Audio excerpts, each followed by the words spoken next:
জামিল খুব সৎ মানুষ, অনেক পরিশ্রমও করে। ঠিক বলেছ, সে কখনো অন্যায় কাজ করে না।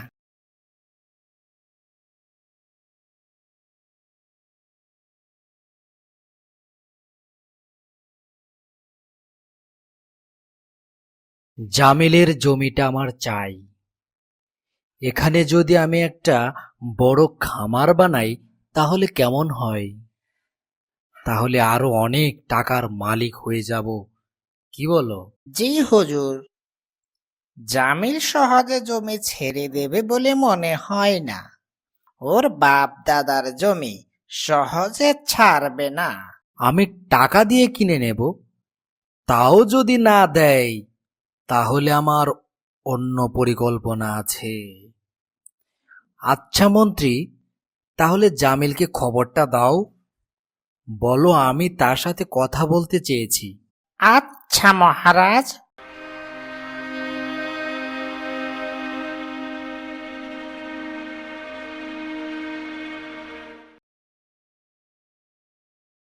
জামিল, আরে ও জামিল, বাড়ি আছো নাকি? আরে, মন্ত্রী মশাই যে, তো কি মনে করে আমার বাড়িতে? আসুন, বসুন। না জামিল, আমি এখন বসবো না। জরুরি একটা খবর দিতে আসলাম। মহারাজ আপনাকে ডেকেছেন, তাহলে আমি চললাম।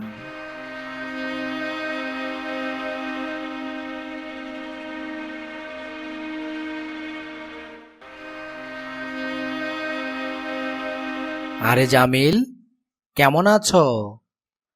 আমি তোমাকে খবর পাঠিয়েছিলাম। তোমার রাস্তার ধারের ওই জমিটা আমার লাগবে। আমি এখানে একটা বড় খামার করতে চাই।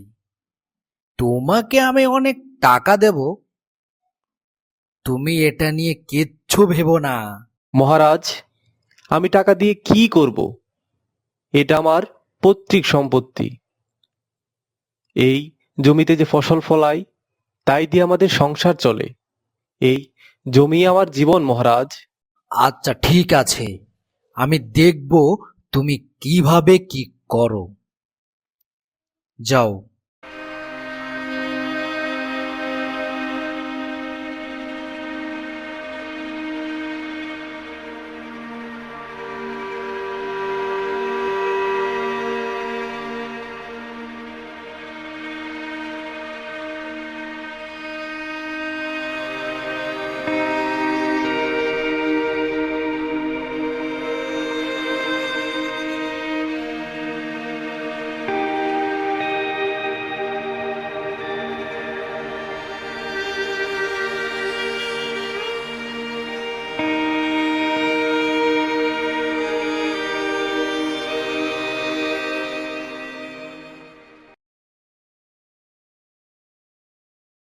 হুজুর, কাজ হয়ে গেছে।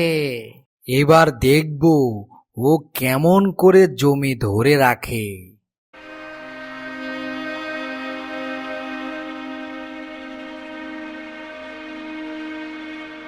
হায় হায়, এই জমিটার কে এই কাজটা করলো?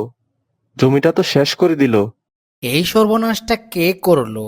এখন কি করবে? হায় হায়, আমার এত বড় সর্বনাশ করলো। আমি হাল ছাড়বো না। আমি আবার নতুন করে চাষ শুরু করব।